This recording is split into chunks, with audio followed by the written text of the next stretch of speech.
Une entreprise qui a toujours versé des dividendes et qui voudrait passer au rachat d'actions, ça peut être perçu comme un move plutôt cool, dans l'air du temps. Ou au contraire, ça peut être très mal interprété juste parce que c'est nouveau. Si une peur d'un retournement des marchés se propage, par exemple, les financiers peuvent être amenés à préférer les entreprises qui versent des dividendes, ce qui pour le coup ferait monter le prix de leur action en plus de payer des dividendes. Bref, donc comme d'habitude, c'est compliqué.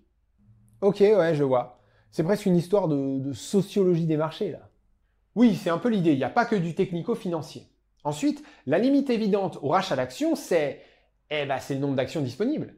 La quantité d'actions qu'une entreprise peut racheter est forcément limitée par le nombre d'actions existantes. Par exemple, entre 2013 et 2020, Apple a racheté un peu plus de 8 milliards d'actions, soit en moyenne 1,2 milliard d'actions par an. Comme il y a aujourd'hui 16,8 milliards d'actions Apple existantes, Apple ne peut pas poursuivre sa politique sur beaucoup plus qu'une dizaine d'années, sinon après, il n'y a plus d'actions.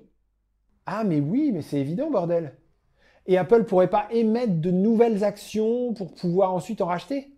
Si, mais ça n'aurait aucun sens. Émettre des actions sert à lever des fonds. Mais lever des fonds pour faire quoi? Si Apple rachète ses actions, c'est bien parce qu'il y a un trop-plein de bénéfices dont on ne sait pas quoi faire. Je te rappelle que d'abord on regarde si les bénéfices peuvent être investis de manière rentable et si c'est pas le cas, alors on a le choix entre le versement de dividendes ou le rachat d'actions. Mais alors on pourrait émettre des actions pour collecter les fonds nécessaires à leur rachat.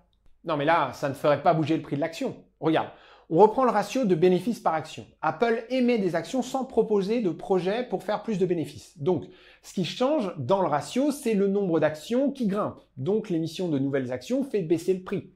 Et puis après, Apple utilise le cash pour racheter les actions émises. Le nombre d'actions baisse, le ratio augmente, le prix remonte à son point initial. Ah ouais, ok, ah ouais, c'est une connerie. Mais alors, moi j'avais entendu dire que certaines entreprises pouvaient carrément s'endetter pour racheter leurs actions. C'est vrai ça?